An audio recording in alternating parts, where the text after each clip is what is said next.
South US எல்லாருக்கும் வணக்கம். நான் உங்கள் நிஷாந்த். இன்னைக்கு பார்த்தீங்கன்னா அதாவது இந்த படம் படம் ரிலீஸ் ஆவுறது அப்படின்றதே தமிழ்நாட்டுல ஒரு பெரிய பிரச்சனையா இருக்கு. அதுக்கப்புறம் ரிலீஸ் ஆயி அது தியேட்டர்ல ஓடணும் அப்படின்னா, அது இன்னும் பெரிய ஒரு டாஸ்க்கா இருக்கு.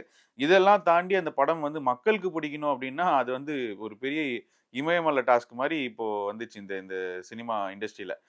என்ன அப்படின்னு பார்த்தீங்கன்னா, முன்னாடிலாம் படம் ரிலீஸ் ஆகும்போது, படம் பார்த்துட்டு அதுக்கப்புறம் எங்க சொல்லுவாங்கன்னா, பக்கத்து வீட்லலாம் போய் சொல்லுவாங்க. "எப்பா நேத்து ஒரு படம் பார்த்தேன். சூப்பரா இருந்துச்சு" அப்படின்னு சொல்லிட்டு.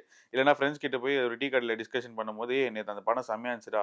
இவ்வளோ தான் இருக்கும். அப்படி இல்லன்னா நியூஸ் பேப்பர்ல ரிவ்யூஸ் இருக்கும். யாரா பெரிய சீனியர் ஜர்னலிஸ்ட்லாம் படத்த பார்த்துட்டு விமர்சனம் செய்வாங்க. அதுக்கப்புறம் இந்த மாரி டிவில கூட பார்த்தீங்கன்னா, விமர்சனம்க்கான ஒரு ஷோலாம் வந்துச்சு. நியூஸ் சேனல்லாம் கூட ஆரம்பிச்சுட்டாங்க. அந்த மாரி ஒரு விமர்சனம் மெட்டீரியல் தான் இருந்துச்சு. எப்ப இந்த சோசியல் மீடியா அப்படின்ற ஒரு விஷயம் உள்ள வந்துச்சோ, அ நானே ஒரு மீடியா தான்டா அப்படின்ற மாரி தான் இருக்கும். ஏன்னா இந்தியன் 2 படத்துல கூட சித்தார்த் சொல்லியிருப்பாரு. நீங்க எந்த மீடியா, எந்த சேனல் அப்படின்றப்ப நான் சோசியல் மீடியா அப்படின்னுவாரு. அத ஒரு நெறைய ட்ரோல் பண்ணாங்க நெறைய பேர் மீமா. பட் எல்லாரோட மைண்ட் செட்டும் இப்ப அப்படிதான் இருக்கு. நான் ஒரு படம் பார்க்குறேன், நான் ஒரு சேனல் வச்சிருக்கேன், நான் ஒரு Facebook போஸ்ட் எழுதுறேன் அப்படின்னா, நானும் ஒரு ஜர்னலிஸ்ட் தான். நானும் ஒரு மீடியா சேர்ந்தவன் தான் அப்படின்ற மாரி எனக்கும் ரைட்ஸ் இருக்கு விமர்சனம் செய்ய அப்படின்றது. ஒரு படம் விமர்சனம் செய்யறதுக்கு எல்லாருக்கும் ரைட்ஸ் இருக்கு. ஆனா, அது எப்படி விமர்சனம் செய்யணும் அப்படின்றது தான் ஒரு ஒரு பேசிக்கான எதிக்ஸ்ன்னு சொல்லுவாங்கல்ல. எதிக்ஸ் அப்படின்னா, ஒரு கம்பெனில நம்ம வேலை செய்றோம்னா, அவங்களோட அந்த பேசிக் அந்த வேலைக்கான ஒரு மரியாதை. அந்த ஒரு விஷயம் தான் அது. அந்த எதிக்ஸ் அப்படின்றது இதுலயும் ரொம்ப ரொம்ப முக்கியம் அப்படின்னு தான் நான் சொல்லுவேன்.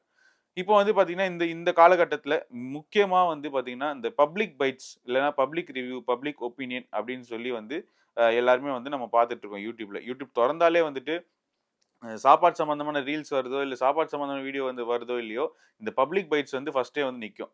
இந்த பப்ளிக் பைட்ஸ்க்கு அவ்ளோ பெரிய பவர் இருக்கா அப்படின்னு கேட்டீங்கன்னா, கண்டிப்பா ஒரு பெரிய பவர் இருக்கு அப்படின்னே சொல்லுவேன். ஏன் அப்படின்னா, இது யார நம்ம கேட்கிறோம் அப்படின்னா, பெரிய செலிபிரிட்டீஸ் பைட்ஸ் குடுக்குறாங்களா? இல்ல. சாதாரணமான மக்கள். நம்ம சொசைட்டில இருக்கிற, நம்ம பக்கத்துல இருக்கிற, நம்ம மக்கள்ல தான் பார்த்தீங்கன்னா, நம்ம இந்த பப்ளிக் பைட்ஸ்ல கவர் பண்ணுவாங்க. அவங்க சொல்ற கருத்துக்கள் அ 100% கரெக்ட்டா இருக்கும்.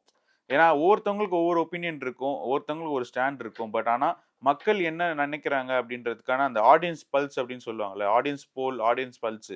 அந்த ஆடியன்ஸ் பல்ஸ் அந்த பப்ளிக் பைட்ல தான் தெரியும். ஓகேவா? அந்த விஷயம் இனிமேல் தமிழ் சினிமால நடக்கக்கூடாது அப்படின்னு தமிழ் சினிமாவோட டிஸ்ட்ரிபியூட்டர் சங்கத்தின் தலைவராக திருப்பூர் சுப்பிரமணியம் அந்த ஒரு கோரிக்கை வச்சாரு. புரொடியூசர் கவுன்சிலுக்கு. அண்ட் அவங்க அக்செப்ட் பண்ணியிருக்காங்க. ஸோ எஸ் அ இனிமேல் பார்த்தீங்கன்னா, எந்த தியேட்டர் வாசல்லயும் பப்ளிக் பைட்ஸ் ஷூட் பண்ணவே கூடாது ஒரு படத்துக்கு, அப்படின்ற மாரி தான் சொல்லியிருக்காங்க. அதுவும் ஸ்பெஷலா மென்ஷன் பண்ணியிருக்காங்க. வேட்டையன், கங்குவா மாரி படங்கள்லாம் பெரிய தோல்வி அடையறதுக்கு இந்த பப்ளிக் பைட்ஸும் ஒரு பெரிய காரணம் அப்படின்னு சொல்றாங்க. ஆனா நான் என்ன சொல்றேன் அப்படின்னா, இப்போ அவங்க தியேட்டர் வாசல்ல எடுக்கக்கூடாதுன்னு சொல்ட்டாங்க. அவங்க இப்போ பீச்ல போயிட்டு யார்கிட்டயோ போய் கேட்டா கூட அவங்க சொல்ல தானே போறாங்க ஒப்பீனியனு. மக்களோட ஒப்பீனியன் என்ன என்னவா இருந்தாலும் அது தெரியப்படுத்த தான் போறாங்க. இடம் மட்டும் தான் மாறப்போது. இது ஒரு பெரிய விஷயமா நீங்க எப்படி நீங்க வைக்கலாம் அப்படின்றது தான் என்னோட கேள்வி. ஏன் அப்படின்னா, ஒரு படம் நல்ல படமா இருந்துச்சு அப்படின்னா, மக்கள் நல்ல ஒப்பீனியனும் குடுத்து அந்த படத்த வாழவும் வச்சிருக்காங்க. ஃபார் எக்ஸாம்பிள் ராட்சசன் அப்படின்ற ஒரு படம் அப்ப அந்த டைம்ல வரப்போ, ஒரு பெரிய ஓப்பனிங்லாம் கிடையாது விஷ்ணு விஷாலுக்கு. அந்த படம் எப்படி இருக்க போது, என்ன இருக்க போது அப்படின்னு ஒண்ணுமே தெரியல. ஆனா ரிலீஸ் ஆன அந்த ஃபர்ஸ்ட் டேலேருந்து சரி, அந்த ஒரு வாரத்துக்கு அந்த பப்ளிக் பைட்ஸ் வச்சு தான் அந்த படத்துக்கு வேர்ட் ஆஃப் மவுத் பப்ளிசிட்டி மூலியமா தான் அந்த படம் பெரிய லெவல்ல ஆச்சு. அண்ட் அந்த படம் நல்லாவே ஓடிச்சு.